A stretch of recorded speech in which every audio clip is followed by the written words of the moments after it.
Deus, ser comigo é Deus, então irei. Andarei no deserto, certo que não morrerei. Passarei pelos vales e os vales vencerei. Andarei pelo fogo e ele não vai me queimar. Tu me dizes, faze subir este povo, porém não me disseste quem é que irá comigo. E o Senhor me disse: olha, meu filho, eu te conheço por teu nome, e também tu tens achado graça aos meus olhos. Agora, pois, se tenho achado graça aos teus olhos, ó Deus, rogo-te, me faça conhecer os teus caminhos, e te conhecerei, e também acharei graça aos teus olhos. Mas atenta, Deus, porque essa nação é o teu povo. E disse Deus: a minha presença irá contigo para te fazer descansar. Mas se a tua presença, ela não for conosco, não nos faça subir daqui. Como foi, deveria que temos achado graça aos teus olhos, eu e o teu povo. Acaso não é por andares tu conosco que separados seremos de todo o resto que há sobre a face da terra? Então diz o Senhor a vocês: também farei isto que tens dito, porque achaste graças aos meus olhos, e te conheço por nome. o Senhor nos promete que irá conosco nesta peleja. Então não devemos temer. A presença de Deus é certa. É certa. É certa. Filosofia garantiu sua presença nos cultos de seus seguidores. Os budistas se reúnem e não sentem a presença de Deus. Os seguidores de Zoroastro se reúnem e também não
Ninguém aqui nessa noite se esconde em caverna. Agora você sabe tudo. Não adianta. Não entre em caverna. Aleluia, glória a Deus. Ele está ativando os olhos de Deus. Tudo vê. Deus te vê! Deus te vê! Deus te vê! Deus te vê! Sadraque, Mesaque e Abednego eram homens e não se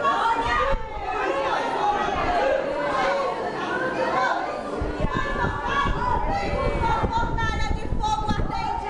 Seus inimigos jamais imaginariam que a presença de Deus passeasse naquele lugar. Mas o quarto homem estava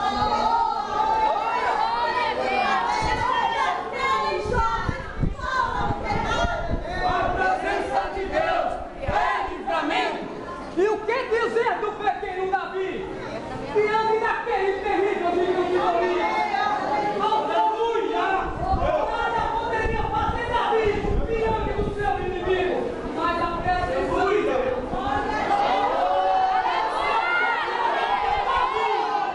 Pegou apenas uma pedra, uma única pedra, acertou a testa do gigante, o colocando por terra.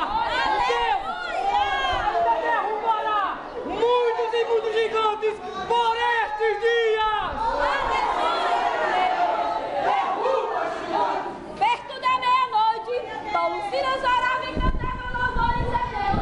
Aleluia. Os ordeiros tinham chicoteado e consertado. Também os outros da presença de Deus. E de repente, César foi solto. De repente, César foi solto e foram.